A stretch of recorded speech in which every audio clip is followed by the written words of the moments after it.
Election 2024 मुलतवी किए जाएं। Senate में करारदाद मंजूर कर दी गई। करारदाद दिलावर खान ने पेश की। उसमें कहा गया बलूचिस्तान और खैबर पख्तूनख्वा में सूरत हाल खराब है। मौलाना फजल रहमान और मोहसिन दावड़ पर हमले हुए। दीगर रहनुमाओं को खतरात लाहक हैं। दहशतगर्दी हो रही है। दोबारा कोरोना फैलने का खदशा है। इंतखाबात मुअत्तल करके साजगार माहौल के बाद शेड्यूल जारी किया जाए। नून लीग के अफनानुल्लाह ने करारदाद की मुखालफत की। आइन ने ताहयात नाअहली का नहीं कहा, यह हमने कहा है। नाअहली मुद्दत केस में चीफ जस्टिस के रिमार्क्स। उन्होंने कहा कि मुल्क तबाह करने वाला 5 साल बाद अहल हो जाता है। क्या सिर्फ कागजात नामजदगी में गलती हो जाए तो ताहयात नाअहली है?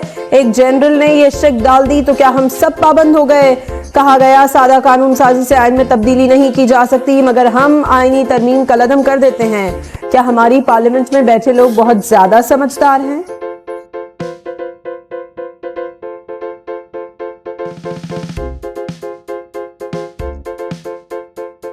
1973 का आइन बनाने वाले ज्यादा दानिशमंद थे। बाद में कुछ लोग टहलते हुए आए कि चलो उसमें कुछ और डाल दो। नाअहली मुद्दत केस में चीफ जस्टिस के रिमार्क्स। उन्होंने कहा कि उन लोगों ने सोचा ऐसी चीजें लाते हैं जब चाहें किसी को नाअहल कर दें।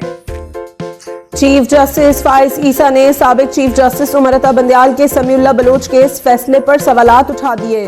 उन्होंने कहा कि इसहाक खाकवानी केस में 7 रुकनी बेंच फैसला कर चुका था।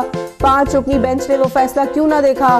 पार्लियामेंट ने तय कर दिया नाअहली की मुद्दत 5 साल है। जस्टिस मंसूर अली शाह ने कहा यह सिर्फ नाअहली की मुद्दत है, डिक्लेरेशन और तरीक़ेकार का तयन नहीं हुआ।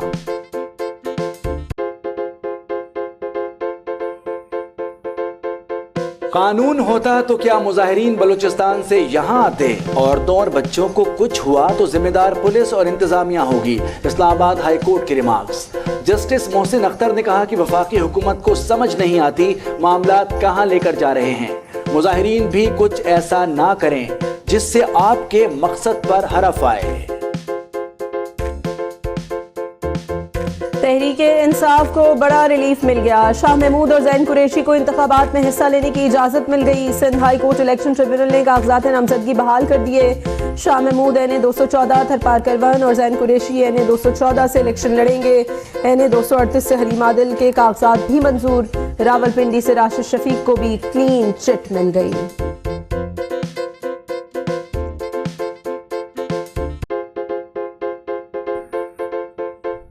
पीपल्स पार्टी सिंध की तमाम नशिस्तों पर उम्मीदवार खड़े करेगी। बेशतर पुराने खिलाड़ी ही मैदान में उतरेंगे। पीपी ने किसी जमात से सीट एडजस्टमेंट नहीं की। चंद दिन में उम्मीदवारों के इंतखाबी टिकट का फैसला कर लिया जाएगा।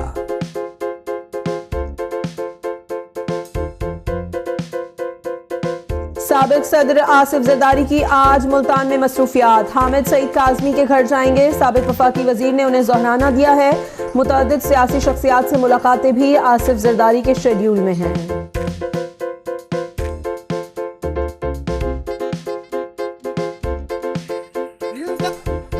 साबिक वजीर आजम जुल्फिकार अली भुट्टो का यौम पैदाइश। पीपल्स पार्टी के तहत मुल्क भर में तकरीबात। बिलावल भुट्टो कहते हैं कायदे अवाम के नजरिए के मुताबिक मुल्क को मजबूत और खुशहाल बनाएंगे। पार्टी उनके मंशूर रोटी कपड़ा और मकान पर अमल करेगी। मेयर मुर्तजा वहाब ने कराची में केक काटा। नौजवान फास्ट बॉलर आमिर जमाल की सिडनी टेस्ट में भी शानदार कारकर्दगी। कैरियर बेस्ट बॉलिंग की और 6 शिकार किए। डेब्यू सीरीज में 18 विकेटें हो गईं। पहली इनिंग्स में उन्होंने 82 रन भी बनाए। वो ऑस्ट्रेलिया में निस्फ सेंचुरी और 5 विकेटें लेने वाले पहले कौमी ऑलराउंडर हैं।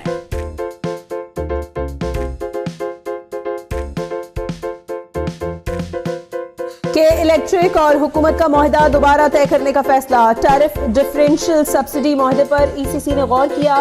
वजारत कानून ने भी मंजूरी दे दी। मुआहदे के बाद शंघाई इलेक्ट्रिक की सरमायाकारी में दिलचस्पी बढ़ेगी। गर्दिशी कर्ज कम करने में मुआवन साबित होगा।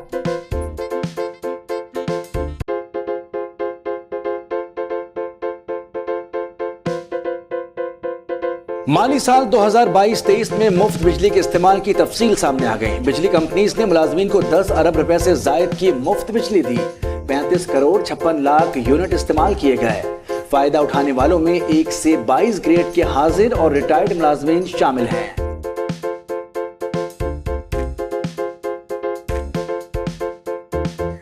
IMF की शराइत पर अमल जारी है। फेडरल बोर्ड ऑफ रेवेन्यू की तंजीमें 9 कर दी गई। 8 रुकनी बोर्ड मामलात देखेगा। वजारतों को सेक्रेटरीज, जामियात से 2 माहिर मौशियात शामिल होंगे। इदारे के मुलाजमीन की तादाद में 30% कमी की जाएगी। मुसवदा हतमी मंजूरी के लिए वफाकी काबीना में पेश किया जाएगा।